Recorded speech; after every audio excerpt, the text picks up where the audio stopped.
Our greatest successes in life are often found in helping others succeed. Welcome to the Life Masters podcast, hosted by Tanya Memme. Discover real-life stories from mentors, leaders, experts, and everyday people who devote their lives to helping others succeed.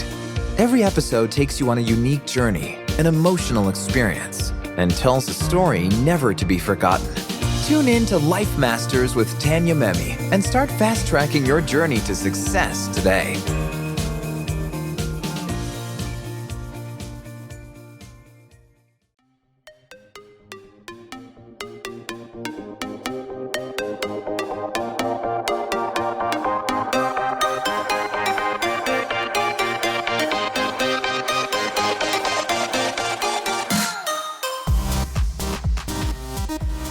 Okay, I gotta get the whole chronology of events. All right, so then you're a tennis player, and you come to the U.S. You can't even speak the language. And how old were you at the time when you moved to the U.S.? 16. Wow, I mean that's a pivotal age, very pivotal age. And so then you come here. And how did that turn into this massively huge real estate company? You know, like any kid going to university, you most of the time don't know what you want. I had a sort of a vision of what I wanted to do moving to the States, but you just kind of go through the journey of getting into class, exploring. And one thing that for sure I had always in my mind is be open-minded, stay curious. And that's what eventually expands for you to get a direction of where you want to go. So I ended up going to the States. I broke my foot. I was not able to play tennis. I was taking away the entire scholarship, and I had to reinvent myself again, different choices, going back to the country where you're from, where you have that comfort of having your family, or you actually fight for your dreams and find a different angle. So again, what's the difficult choice? To stay in the States and to fight for it. I ended up working in the maintenance department. I ended up doing things that I never even imagined myself doing, but that's what made me persevere, acquire new values that then I can carry with those throughout my entire life. And really, it shaped the person that I am today, because I do believe that when you have a strong why, that's what's going to lead you to how you do things, and how you do things defines your character. And character, I think, is one of the most powerful things that anybody can have throughout any journey. So for myself, it was always about doing the difficult choices first and then keep on dreaming, because there is always a way on how you can make things happen. And it's just a story of resilience, where anybody's going to face obstacles in life. It's just what you do in those moments that matter. I ended up graduating. I finished my education, went on to work for a company, got my master's as well. Then I got a great job. I ended up getting into a position where everything that I've ever dreamt of up to that point seemed to be happening. And back home, everybody was looking at me as like, wow, this guy has made it. And it was right there at that time where all of a sudden that visa was taken away, and I had to all of a sudden leave the country from one day to another.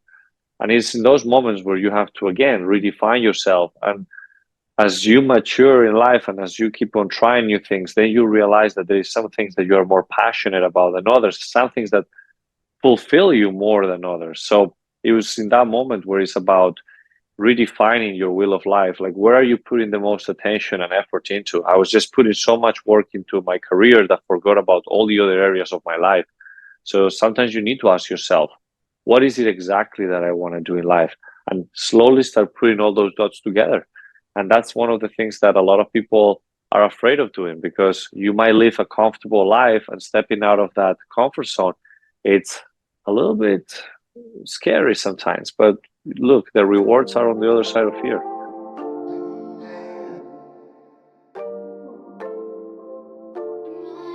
But that's one of those pivotal moments where I realized, well, let me really go deep into what I'm passionate about. What am I really loving at this moment in my life? What I want to do?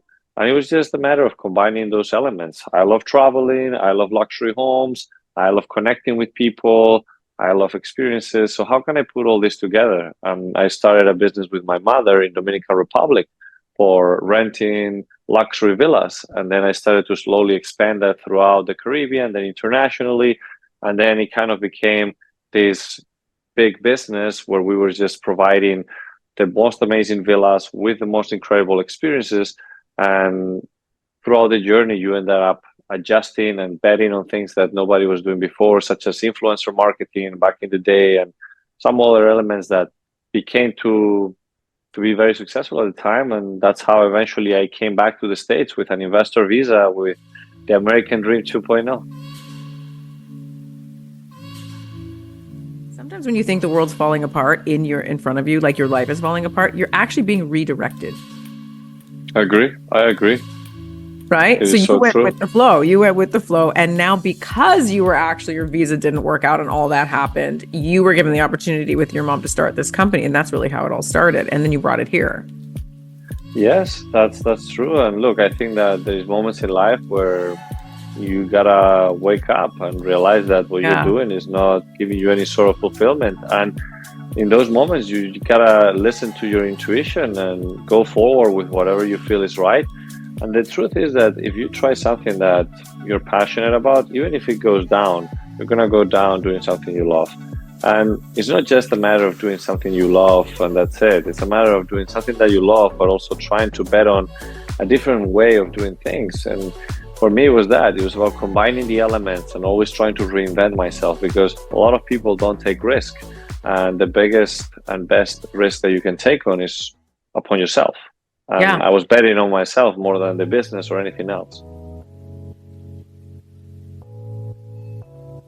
So initially it was just a regular luxury villa rental company. And as we started to figure out how to get the type of clientele that we wanted to work with, I said, look, this is going to take the same amount of time going towards a small apartment or the biggest oceanfront villa. So may as well just focus on that.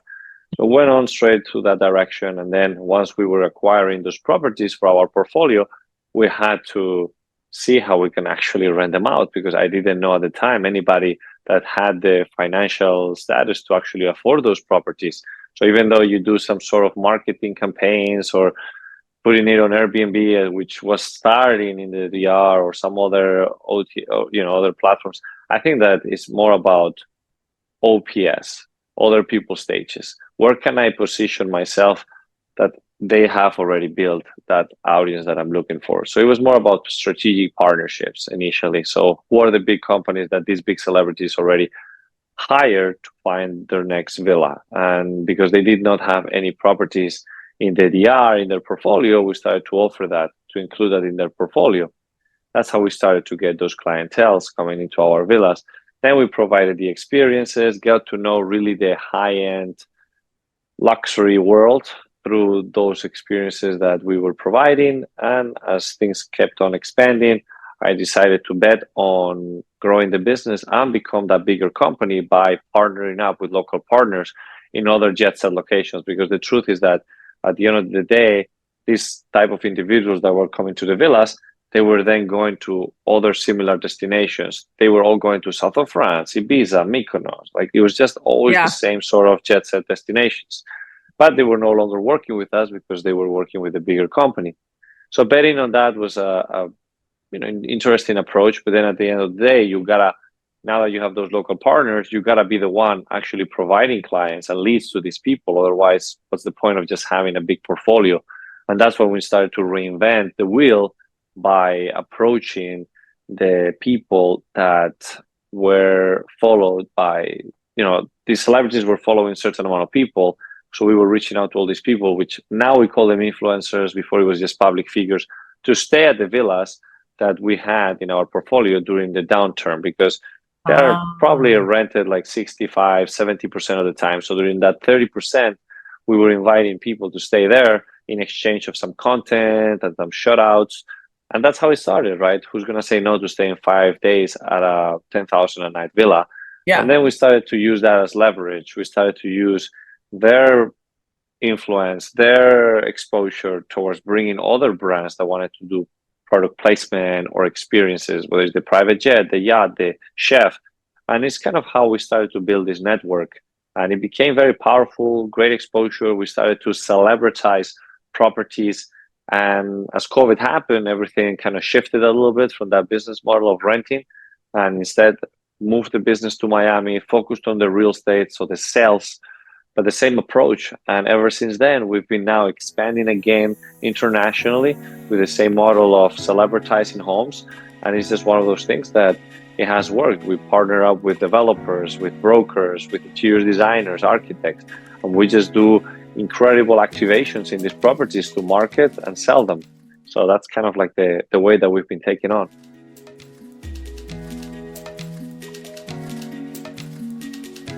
I work with real estate agents as well, and I speak to them about their branding and how they can stand out in a competitive market. So what would you say to real estate agents that maybe some are in the luxury business, some are not, but they're just really struggling to feel and stand out from in such a competitive market? Like, what are some tips that you can give people that feel like they're, I don't really stand out. I don't feel what my social media stands out. Like what are some things that you can give them, some advice that you can give them with their social media? Become an outlier. From a branding standpoint, become an outlier. Yes, you can be more knowledgeable, keep on crafting your skills, keep on doing the things that nobody wants to do, keep on perfecting your craft. That's very well and very important. However, if you really want to stand out from the crowd, become an outlier. When I got into real estate, I saw that there was thousands and thousands of agents in Miami. So getting my license, it was going to put me in the same position of all these other people. So how could I differentiate myself from everyone else? Well, it was a matter of really following my passions and combining them in a very unique way. Because look, there might be a lot of real estate agents, but how many of those are skydivers, ultra endurance athletes, helicopter pilots? I love it. Best-selling authors. So you don't need to do all these crazy things, but you just need to find whatever you're passionate about and differentiate yourself that way, because you connect with people at a lifestyle level. And then if you're backing it up by your knowledge and expertise, then you're going to bring massive success. When I started, I didn't have the experience or the success track record with me. And I just wanted to bring value to the type of clientele that was already at the $20 million range. Now, how do you do that? And how do you expedite the process? Well, you need to stand out. And I was able to stand out by two things: providing value to those that were already selling those type of properties and partnering up with them. So I was bringing the influencer angle to those individuals. And then from there forward, I was branding myself already at that level. Now, whether I was selling those properties or not, that was irrelevant, because I was being part of the campaigns of those properties being sold. So it's always about adding value and positioning yourself at the level that you want to be. And then from there forward, I started to add the differential factor, which in this case was the ultra endurance races, the skydiving, and so on. So when I was going to show a property, I was going for a run with the client first, and connect on that lifestyle level, and then finish at the property where I had already the breakfast. So I was trying to connect always there. And I have a very interesting story, because I was showing one of the first few clients I ever worked with. I remember the guy was like already looking at properties here, left and right, and then he decided not to move forward with it. So I invited him skydiving. And after we went skydiving, he got on the car after the jump and he looked at me and said, "Alvaro, let's get that property, that last one that we saw." So we made an offer and we ended up getting that property. And that just shows you that sometimes you need to get out of your comfort zone and build a relationship in a very unique way. And that's eventually what led to, in my first year, sell a $22 million home, which is something that not a lot of people can say. And it's not here to brag about it. It's just to say that whenever you bet on yourself, on really already targeting a high mark point, and you want to really brand yourself to that degree and offer the value for that particular client, you can do it. You just need to find the elements of what's around you. I was partnering up with the brokers that already had that experience. So whatever I was lacking on, I was bringing it into the mix. Just focus on what you're good at, add the passions that you have, become a different agent or realtor by doing the things that you care most about, and keep on betting on that over and over. It's not going to happen overnight. People that just post about real estate, they might have it's boring, that old say about like, oh, the properties is what matters. They don't care about me. But the thing is changing, people are It caring is. about people. We're in the people's business. So at the Yep. end of the day, you want to connect with the individual that you're going to work with. And yes, you can be really good at what you're doing, marketing and selling homes, but you got to still showcase who you are, right? And I think that right now with social media, there is so much growth or opportunity in this regard. So positioning yourself as an expert in your neighborhood and standing out by doing the other things that you do, it's a really interesting approach. And this is what I've been doing personally. I've seen other people do it, and it's way more fun, trust me. Yeah, way more fun. So what are some tips you can give to someone who just sells average houses and they don't really have the luxury lifestyle that you do? Money's an issue, but they're really trying to stand out. Now, when you say go into the market and, interview, you can interview like people who run a fabric store even, or a design shop or a restaurant or whatever, just so that you can get in. Like, what are some different ways that they can distinguish themselves and do something that's sort of outside the box? Well, first of all, become an expert on your space and talk about it. How can you partner up with local news? Is it something interesting that that other people might want to know? That's to start with. So I was always looking at interesting stories within the industry that I was with and try to bring it into the world. So I was approaching every single magazine, radio, podcast, just to provide some sort of value through the information I knew. And that sort of took me towards the route of becoming more of a celebrity or expert, right? I would say more expert in the field. But that's just one thing. I will recommend 100% to keep in mind OPA, other people audiences. Like, where are exactly the people that you want to work with? Who has already access to that? And then partner up with them. One of the things I started doing during COVID, right at the beginning, it was just a simple podcast that I still do up to this day, which was an Instagram live that then eventually turned into a podcast. And I was just asking people that were successful within the luxury space about their story. And everybody wants to talk about themselves and bring like exposure to what they're doing. So I was providing a platform and a voice for these people, which then eventually led to build those relationships. And when you build relationships with the right people, then things start to grow and grow and grow. And that's how you can grow your social media, by doing collaborations with other people. You can grow your reach by working with those that already have that audience built. So you don't need to be all blocked by thinking, yeah, but Alvaro has already 1 million followers, has already all these things going on. I started also from having 500 followers. I started also by not knowing anything about real estate. I started also by not having any sort of connection. So you just got to reinvent yourself and see how you can add value while tapping into the people that have already built what you're trying to build. I love that. So how would you just like what are some tips? Another thing that they ask me a lot is, what are some really amazing tips on how do you film your open houses and how do you bring personality to it? And what are some tips for other real estate agents when they go to film an open house to a house that's kind of bland and just average and whatever?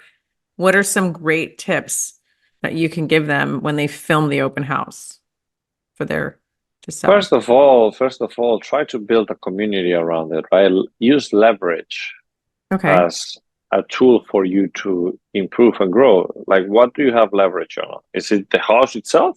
Then great, use it as leverage. Like right now, this past weekend, we did another wellness weekend retreat. It was an incredible weekend where we brought almost 1,000 people throughout the entire weekend just to come and experience all about wellness. We had speakers, experts, we had all sorts of biohacking machine, we had all sorts of experiences, performances, and it was at the largest residential home for sale in Miami, 18 acres, 33 square feet home.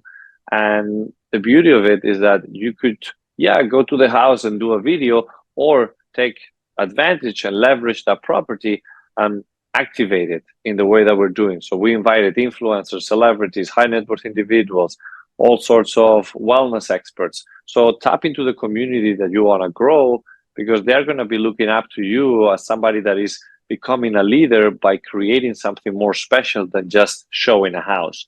So yes, indirectly, I'm promoting this house because we've got from influencers that had 30 million followers to people that had 1 million followers, but either way, in between that range, there were all sorts of high quality people that are promoting what we're doing while the home is being featured.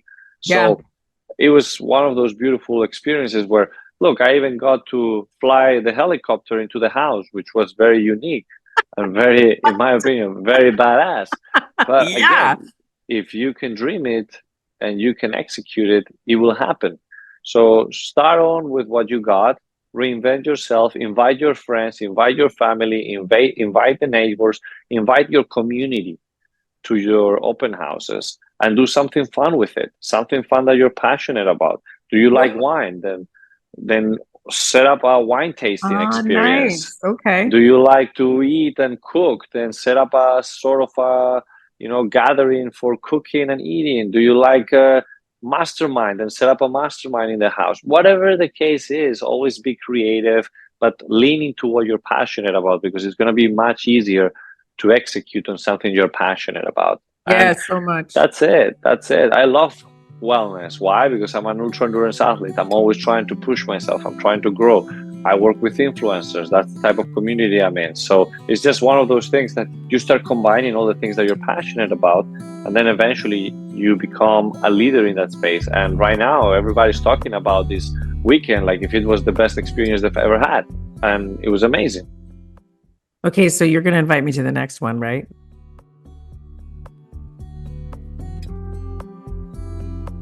Like if it's, let's say it's an average home and it's not a very nice home and whatever, at least they feel like it's a very average home.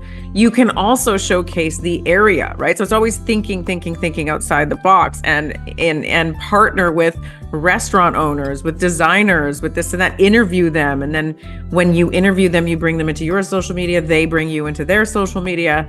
And that's another way of building your followers. Oh my God, 100%. There is so many angles. You just need to think outside the box, zoom out a little bit. This house that I was telling you about, it was for sale for over a year and has not been sold because it's a bit far from Miami. Yet we turn it into this wellness retreat, and now everybody that looks at this property that has a private lake and everything, everybody's like, oh my God, such a mind-blowing property. Like, this is perfect for this. And so many people came in and said like, oh my God, like, how can I do this business here, this and that and that? Like, now people see what you can do with this property and they get excited about actually investing in the house. So we already got a few people lined up that are going to be coming the second time to see the property and go over the details. And initially a property that it was beautiful, but very really untouchable because it was a bit far, it became a hit because there were thousands of people coming in here. So whether you have an average home that is not looking so attractive, but it's in a nice neighborhood, focus on the neighborhood. I mean, if it's vice versa, then focus on the home itself. It's always about finding the angle on what you can use to leverage it. Yeah. And then with social media too, when you first started out, you were building your social media, like, do you still do your own social media, like your own editing, your own thing? You probably have a team of people that do that now, right? But when you first started, what was that like for you? Yeah, I mean, look, I still go back to the basics, right? I call it breadcrumbing. So you just want to showcase little pieces of what you're doing throughout the day. And that's just raw. You don't need to edit it, think about it. Right. You're doing a showing, okay, grab the phone and do a selfie video, showing what you're doing. If you're going through the park, walking the dog, show that. If you're going for a run, show that. Like simple stuff. Don't overdo it, but still do it, because that showcases who you are, and people are going to connect more to that level. And then, of course, I kind of position myself as this individual of like the wow, the luxury. So I want to still keep those two things balanced, you know, the raw authenticity from those stories, but also the content that is aspirational, educational, inspirational. So those are the things that I kind of put on social media. And when I look into super luxury group social media, yes, I have a team that manages all of that. But when it comes to my personal, I still get involved. I'm still the one posting it. I'm still the one engaged in it, because I want to keep that authenticity. And at some point I had a team managing it, and it lost that flavor. It lost that connection. So I still get involved, and I have it scheduled in my calendar. I'm not the guy that is going to be on social media scrolling throughout the day. I have times and moments for everything. But I do, of course, have the editing team that does great editing on the videos. I have great videographers that do great videos.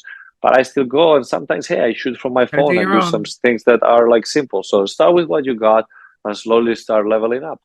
And how important is it for you to show who you are, your authentic self and your genuine self as a real estate agent in your social media? And how It's very often should you important. post? Yeah. No, I think just keep it consistent. It's like everything in life. You want to be consistent in whatever you choose to do. Like if I'm a helicopter pilot, right? Like I'm a helicopter pilot. So imagine I just fly once every couple months. It will not work. It will not work. I Right. will have an accident and crash, and it will be Right. a disaster. I need to stay consistent. And when you stay consistent, you get better. You get better and better and better. With posting and social media, you got to do the same. You got to be consistent. It's not about overthinking. And I've been in that Right. situation where I've posted a few times in a row and then I stopped posting and then posting again. But you just gotta stay consistent. Don't Yeah. overthink it much. Don't overthink it much, and don't get discouraged if like, oh, this one got less likes. Oh, this one got less views. Oh, this. Just let Who it go. cares? Who Yeah. cares? Just like stay consistent in what you believe in, and get the feedback that you're receiving from the out world, but especially focus on the deep down self of your intuition of what is it exactly that you want to showcase. You gotta mix the three things. You Okay. want to be inspirational, you want to be Yep. educational, and you want to be entertaining. So those three are the best That's the mix goal. elements that you can do in social media to reach success. When I see the doors that are being opened through their personal brands, and the truth is that nobody can take that away from you. You are you. So lots of things can happen in life, but you is one, and there is no more. And if you focus on growing yourself, then you're going to have full control on the direction that you want to go in life.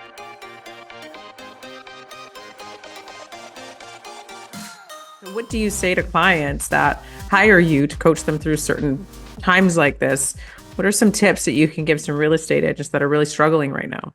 Well, in the real estate industry, we've seen a lot of different changes, right? And especially now with different laws and different things, I think that everybody's kind of like in limbo on what is going on. Especially we had good times, now it's kind of like static.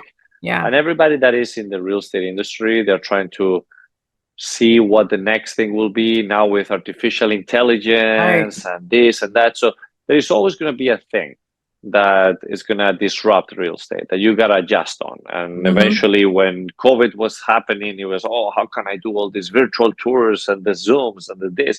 Now, artificial intelligence is taking over. So, how can you expedite the way that you do business? Social media became a huge thing during COVID, where personal brand started to take over, and then the teams, and then that. So there's always going to be changes. But for anybody that is starting real estate, they are looking at all these TV shows, and everything seems so glamorous, and so Right. sexy, and so easy that everybody thinks that you can just tap into and make a success out of it. And then eventually, after being a few months in the business, they realize, oh, it's a bit harder than I thought. And when that happens, then they get discouraged. So I would recommend for anybody starting or already seasoned person, just bet on yourself. Bet on yourself first. Understand that this is a long-term game. I always like to look life as a marathon. You know how long it's going to take by knowing that this is not just an overnight success. This is not something that you're doing as a side thing. Bet on it full, get on it, pace yourself. Don't get burnt out, because a lot of people get burnt out. So find your pace, find your angle.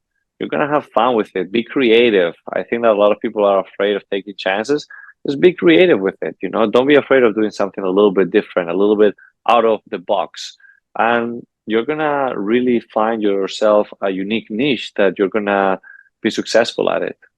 Good. And I noticed too, you have two Instagram pages. You have one for you personally, and then you also have Super Luxury Group. And then you have a website that has Super Luxury Group. It has you, your lifestyle, your book, your coaching, your academy, your workshops. So would you recommend people, like, would you recommend real estate agents to have, like, your personal Instagram page is amazing because it kind of incorporates everything. And I love that. So if people, because people often ask me, should I do two? Should I do a business one and then also a personal, like, and then just my personal one? But if you don't have a Super Luxury Group, or you don't have a brokerage firm or whatever, and you just have, you know, your real estate agent selling houses, do you think just having one and really building that one is a good direction. Yeah, I mean, look, if you're starting right now and you don't know which direction to go, I will always say bet on yourself, right? Invest Yeah. on yourself, build your brand, and from there, doors are going to open. Because right now, if I tell you, I mean, with Super Luxury Group, because we've built it already and we have like over 3 million followers, counting all these social media different platforms. I look into it and it's a magnificent magnet. There is a lot of opportunities that are coming our way through what we've built on social media. But if I look at a personal level, through my personal brand, I see way more opportunities, right? Now, the reason for it is because people connect more on a one-on-one basis. But it depends on what you want to do, right? If you're just going to build a brand and don't do nothing with it, then there's no point. If you just want to have somebody run it for you, then hey, go build the business brand. It depends on what you want to do. But either way, I think it's much easier if you just build the habit of the breadcrumbing approach that I was mentioning, where you just showcase a little bit what you're doing throughout the day and keep it as your ally. You know, your phone should be something that you use to know that it's using you, especially when it comes to social media. So have fun with it, be creative, and look, Don't I'll be overthink honest it, with you. right? Yeah. I'll tell you something. I started to post things that I was passionate about, and eventually they paid off. And I was doing it because I was having fun. I loved it. I was like building this library, this quick resume that showcase exactly who I am. So when people see my brand on social media, they're like, oh my God, and they initially connect with it. I remember I was doing this skydiving video a long time ago, and it was out of the side of a plane with a tuxedo. And that video got I saw that. No, but that was there is a recent great. one that there's a recent one, and then there is an older one that got over 200 million views, and that's the one that Forbes picked up and made an article on it, and they called the Action Man of Luxury Real Estate. So that kind of became the brand or the slogan for my personal brand, which is something that it became a magnet for so many other opportunities. So you gotta stand out and you gotta take a bet on things that you're passionate about and start slowly to combine them with your career. Like having a podcast is a great way to expand your brand and is a great way to make connections, right? So what has your podcast done for you as a real estate agent? Oh my God, it did everything really. When I look back into the career progression, the podcast became the doorway to meet all the amazing people that I've built relationship with that lead to so many opportunities. So I would recommend anybody to start a podcast. And the truth is that a lot of people, especially nowadays, it became more popular. Everybody's starting a podcast, but only 10% of those podcasts have more than 5 episodes. And if you look at the numbers, I didn't know that's that. Okay. crazy. It's crazy. And people give up very quickly and they overthink it too much. You know, they invest in this camera crew, this and that and that and that. It's like too much effort and then they give up. Let it build momentum. Let it grow. Let it keep on doing its thing. And for me, it was just a matter of what's the least path of resistance right now to get on going and start doing this weekly. And that's what I started doing this Instagram Lives. It's easy. It's a quick setup on the phone here, and there. But eventually it became interesting because you build those relationships. It's like you and I, we're talking here right now and we're engaging in a conversation. I feel like I'm knowing you better. You're knowing me better. Yeah. Your audience is going to get to know me. My audience is going to get to know you. So we are all benefiting from this conversation. And it's just taking a few minutes of our time being in front of a camera. So I think that I've done over 250 episodes, right? And they're pretty straightforward, but with very, very well intention. And that kind of led to really have more referrals coming my way, more referrals going their way, expanding our audiences together. So for anybody looking to grow, don't hesitate it. Find ways to collaborate. And collaboration is the name of the game, whether it's with a podcast, whether it's with videos, whether it's with whatever it is. So when you do your podcast, do you do them live on Instagram as well? Like, is that what you do? You film it on, like, how do you do your podcast? Just for ideas for people that are doing podcasts and stuff. Like, is it best to do what we're doing here on Zoom, or is it better to do it like Instagram Live or on Zoom where it connects to Instagram Live or something like that? How do you do yours? People can do whatever is easier for them and they're more comfortable with, right? For me, I do the Instagram Live because it shows authenticity. It shows that there is it shows vulnerability, right? That I'm here, I'm live, people can connect. If 2 people watch it, great. If 2,000 people watch it, amazing. but at least we're connecting there. It showcases to everybody that is on Instagram at the moment that we are live. So that gives also life to your brand. And then from that, you can always edit it and post it later with different pieces, put it on your Spotify, whatever the case is. Make it straightforward, make it simple. You can always go to Fiverr or some of these like websites where they can edit your videos for like $50, and don't invest thousands of dollars on a camera crew and all this until you have already that momentum.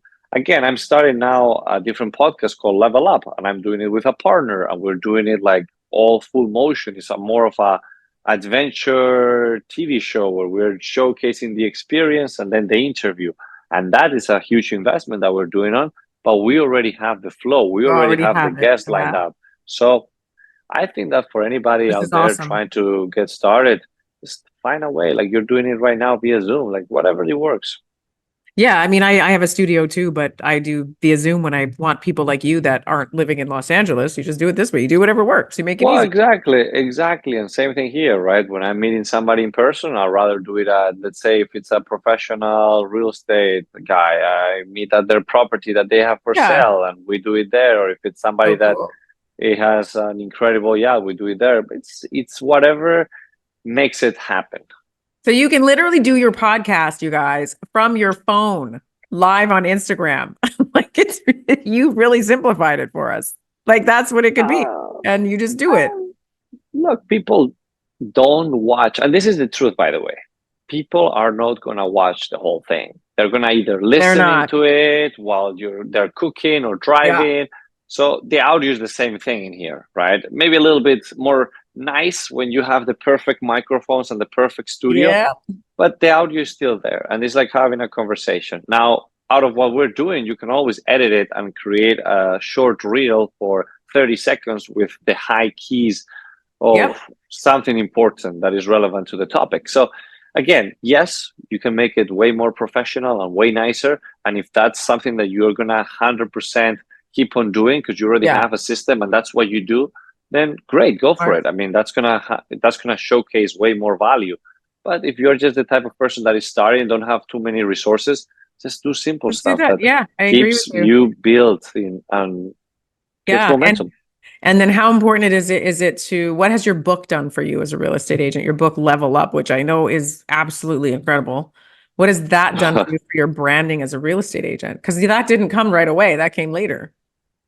Right, that came later, but I think it's just a piece of your life that you're putting out to the world for people to connect more with you, get to know you better, but at the same time, to help other people to find that empowerment that was missing or the key points that might help them turn their obstacles into superpowers. I mean, sometimes you gotta hear it or read it from somebody else to have it clicked in your life. So of course, it's a great business card, and I'd rather give a book than a business card, and people get to feel very impressed by receiving a book from somebody because it takes time and effort to write a book, especially to make it a bestseller. But it's a business card, and when I go to speak at conferences, I don't go empty-handed. I have a lot of books, and people love to receive those books, and I know it's a good book because of the feedback I've received. So I feel like when you're authentic about your life and you're doing it for the sake of also adding value, then good things will come out of it. It's not a book about Alvaro's life bragging about every single thing I've done. It's more about the raw, honest truth on the journey on how I was and where I am today. And hopefully that in between, there is a lot of key lessons that people can apply to their lives. And you can create a book about many different things. It doesn't have to be about empowerment like yours is and everything. Your life is your life. Sure. The book is unique to you. But it's also given you many speaking opportunities. Now you're a huge, huge public speaker and you travel the world doing that. So that's also really helped your brand as well. Well, I mean, everything, right? Now everybody that looks at me or sees me or talks about it, it's like, oh, level up. It's a good slogan. But the book has done a lot of great things for me, for sure. More than the financial return, it's more about the opportunities that it has opened. Build a business that fuels your passion.